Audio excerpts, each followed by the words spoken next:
कुरुक्षेत्र में कौरवों और पांडवों के बीच 18 दिन तक घमासान युद्ध चला था। एक और धर्म के लिए लड़ने वाले पांडव थे, तो दूसरी ओर छल कपट और धोखा देने में माहिर कौरव। उन्होंने छल से युद्ध जीतने के लिए एक रणनीति बनाई। उनकी योजना थी कि वो अर्जुन को युद्ध में उलझाकर चारों भाइयों से दूर ले जाएंगे और फिर युधिष्ठिर को बंदी बनाकर युद्ध जीत लेंगे। अब युद्ध वाले दिन कौरव सेना की एक टुकड़ी अर्जुन से युद्ध करते हुए उन्हें रणभूमि से दूर ले गई।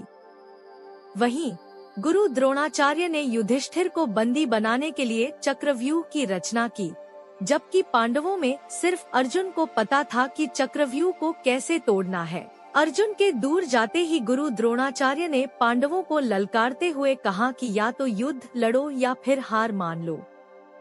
युद्ध के नियम के अनुसार युद्ध लड़ना जरूरी था। यदि युद्ध न करते तो भी हार जाते और युद्ध करते तो भी हार निश्चित थी। अब धर्मराज युधिष्ठिर को कुछ सूझ नहीं रहा था कि क्या करें और क्या न करें। उसी समय धर्मराज युधिष्ठिर के सामने एक युवक खड़ा हुआ और कहा, काकाश्री, मुझे चक्रव्यूह को तोड़ने और युद्ध करने का आशीर्वाद दीजिए। यह युवक कोई और नहीं बल्कि अर्जुन का पुत्र अभिमन्यु था। अभिमन्यु अभी मात्र 16 वर्ष का ही था, लेकिन सभी जानते थे कि वह युद्ध कौशल में अपने पिता के जैसा ही निपुण है। युधिष्ठिर ने अभिमन्यु को मना किया, लेकिन अभिमन्यु नहीं माना और उसने कहा, मुझे चक्रव्यूह तोड़ना आता है।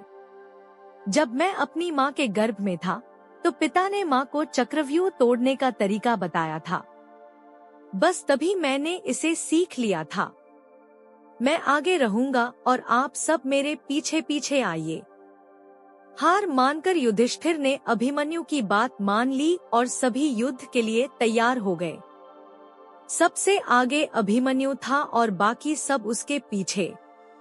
अभिमन्यु को रणक्षेत्र में देखकर कौरव मजाक उड़ाने लगे कि यह छोटा बालक क्या युद्ध करेगा, लेकिन जब उन्होंने अभिमन्यु के युद्ध कौशल को देखा तो उनके पसीने छूट गए। आगे बढ़ते हुए अभिमन्यु ने दुर्योधन के पुत्र लक्ष्मण को मार गिराया और चक्रव्यूह में प्रवेश कर गया। उसके चक्रव्यूह में प्रवेश करते ही सिंधु के राजा जयद्रथ ने चक्रव्यूह का द्वार बंद कर दिया ताकि चारों भाई चक्रव्यूह में प्रवेश न कर पाएं। अभिमन्यु आगे बढ़ता जा रहा था।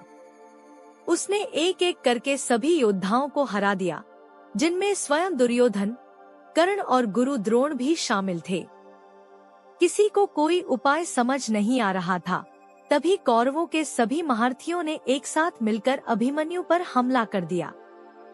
किसी ने उसका धनुष तोड़ दिया तो किसी ने रथ। इसके बावजूद अभिमन्यु नहीं रुका। उसने रथ का पहिया उठाकर युद्ध करना शुरू कर दिया। बड़े बड़े महारथियों के साथ वीर अभिमन्यु अकेला लड़ता रहा, लेकिन वह अकेला कब तक लड़ता। अंत में सभी ने मिलकर उसकी हत्या कर दी और अभिमन्यु वीर गति को प्राप्त हुआ। अभिमन्यु की मृत्यु के बाद अर्जुन ने प्रतिज्ञा ली कि वह अगले दिन युद्ध में जयद्रथ का वध कर देगा। आज शूरवीर अभिमन्यु का नामकरण और अर्जुन से भी पहले सम्मान के साथ लिया जाता है।